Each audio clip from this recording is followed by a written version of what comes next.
What's up, geeks and gamers? It's Odin coming back with a box office breakdown video for this coming weekend, or this past weekend, I should say, which saw the second weekend of Bullet Train dropping 55% domestically. Definitely not the worst drop-off that we've ever seen, but definitely not strong enough either, at least at this point, to have too much hope of the film being able to get to its break-even point and make some profit. It still definitely has a chance of doing so if things go the way that they potentially could. I think that they should go that way because Bullet Train is a pretty solid film. If you're looking to have a good time at the theater, looking to have a lot of fun, I think Bullet Train is well worth the time. But anyway, because of the fact that we are in the low days of summer, right? Most people are starting to go back to school or having to think about school at this point. I know that I've been back for a week at the high school level, and so I think that there is a lot of missed opportunity during the week, especially since so many more people are not available to go see the films. But also there aren't a lot of huge, big,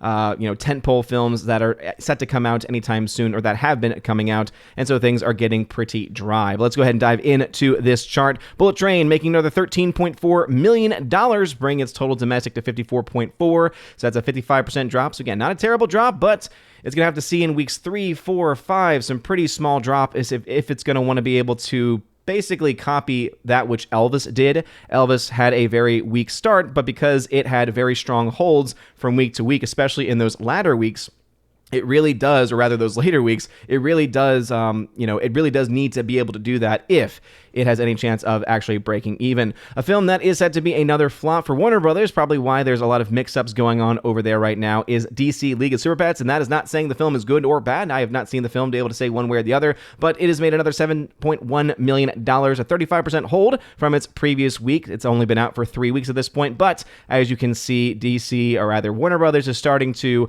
pull this thing from theaters. Get over 500 screens it's being pulled from because it's week-to-week numbers, and its per theater numbers aren't all that impressive. What is incredibly impressive, though, is, once again, Top Gun Maverick, which has slid its way back into the top 3.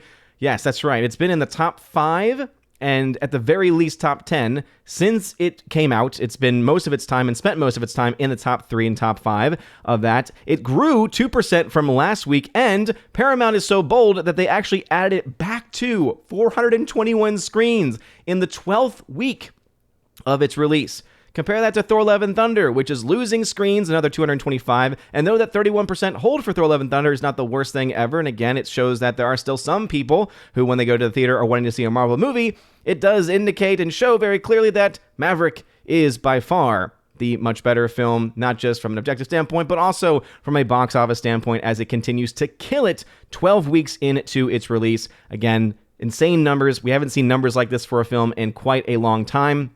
Its per theater number is still quite strong, and the question is, when will this thing get to $1.4 billion? I thought it was going to be this week.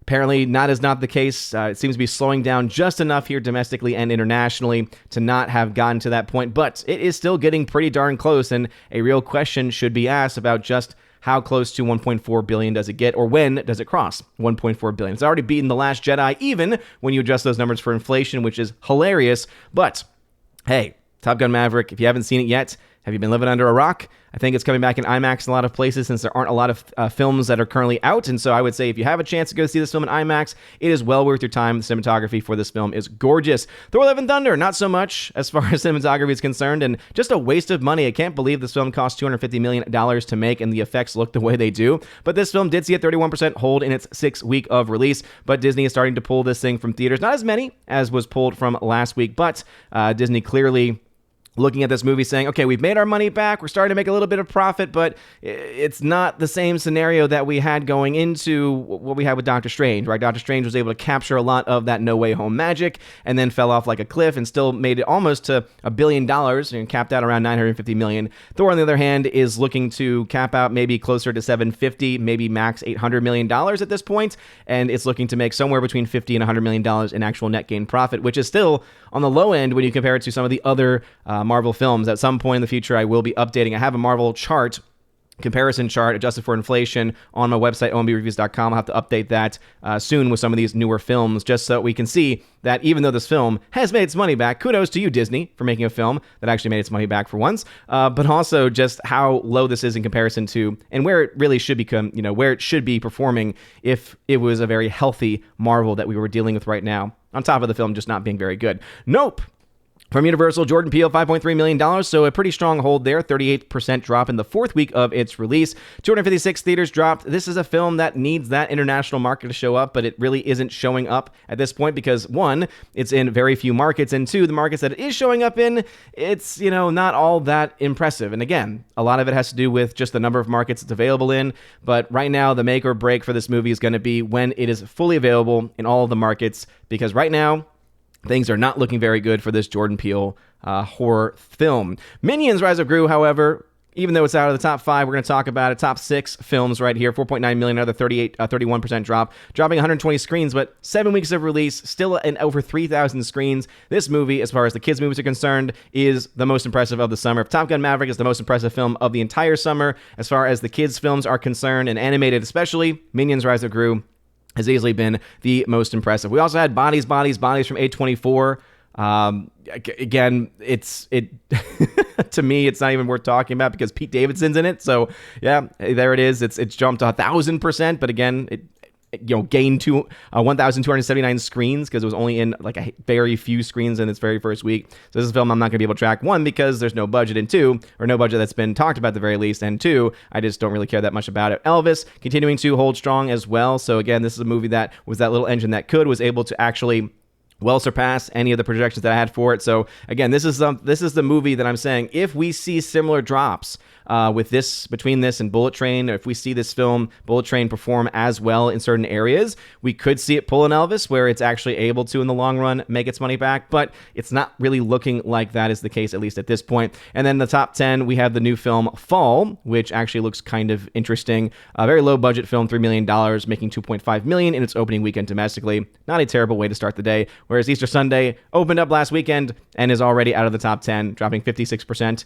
adding a theater, but really not much else to talk about. Bullet Train is at $114.4 million in the international markets, rather with the worldwide marketplace. As you can see there, it is definitely not underperforming. It's definitely still near the mid part of its range, but on the lower mid part of its range. And so this is one of the reasons why we're going to have to keep an eye on exactly how well or not well these films end up doing, because when you look to the domestic numbers, especially the tracking for films like Elvis, for instance, it well over projected what people had in mind for what that film was going to do. That's not happening right now with Bullet Train, and so things aren't looking all that great for it. DC League of Super Pets at $109.7 million. Again, even though domestically it's performing a little bit above where the average point is, costs a little bit too much to be able to really make anything back. Warner Brothers continuing just to overspend on projects and not get a lot in return. Top Gun Maverick, very different story, of course. You can see way off the charts domestically, but it's also made, it's made a lot of money internationally as well, crossing the $700 million mark internationally at $1.378 billion. Again, I do think that you do have the potential to see that film get to 1.4 when all is said and done. Thor: Love and Thunder is at $720 million. Again, well underneath the projections domestically, but seems that international markets are still showing up just enough for this movie to be able to keep this film alive. And it looks like this film, yes, that's right, in a couple of days, will actually be able to beat the box office for Thor: The Dark World. Yes. Congratulations, Thor: Love and Thunder. You should have done that a long time ago, but we all know the current state of Disney's Marvel. $113.8 million. It's finally starting to get some international numbers for Nope, but right now just not enough to make much of a difference. Minions getting close to $800 million worldwide, an insanely impressive film domestically and just box office wise. And speaking of that, and then I'm just going to bring up Elvis because this is the film, as I said, that I'm most directly comparing as far as the potential chance of Bullet Train to make its money back. As you can see, though, this film had been basically at the top of its projections and, well exceeded its projections almost the entirety and over the course of the entirety of its run. Bullet Train is not seeing that same type of tracking, and so that's why I say it's still possible it's still just not nearly as likely. Its first and second weekend drop was only 41%, whereas you saw the film Bullet Train ended up dropping in its first weekend 55%. And so we're already starting to see that happen, where this film is just tracking just a bit too far behind where it needs to be if it has a hope of making its money back. And I think it's a good film, and it deserves to make its money back.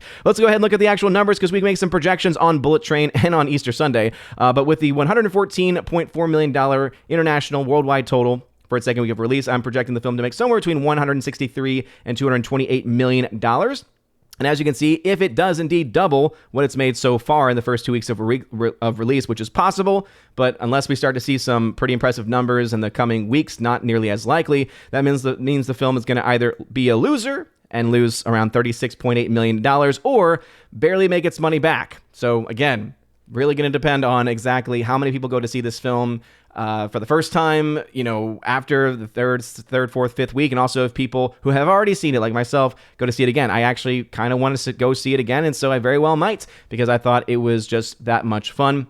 Easter Sunday, as you can see, though, is projected to lose anywhere between 13 and 16 million, so not a major loss for that film, but still not anywhere close to where they would obviously want that film to be. Right now, you have films, the new film Fall, which is only 2.9 million in the red, but again, it was a very low costing movie. Bullet Train, still 66 million in the red. Easter Sunday, 19 million in the red. League of Super Pets, 69.1 million in the red. Nope, 33 million, as I said, needs those international numbers, and if they do show up, it might actually make its money back. But if they don't, it won't. Paws of Fury, Legend of Hank pretty much has fallen off a cliff, and so that film has basically become a box office bust officially, just for the course of its run.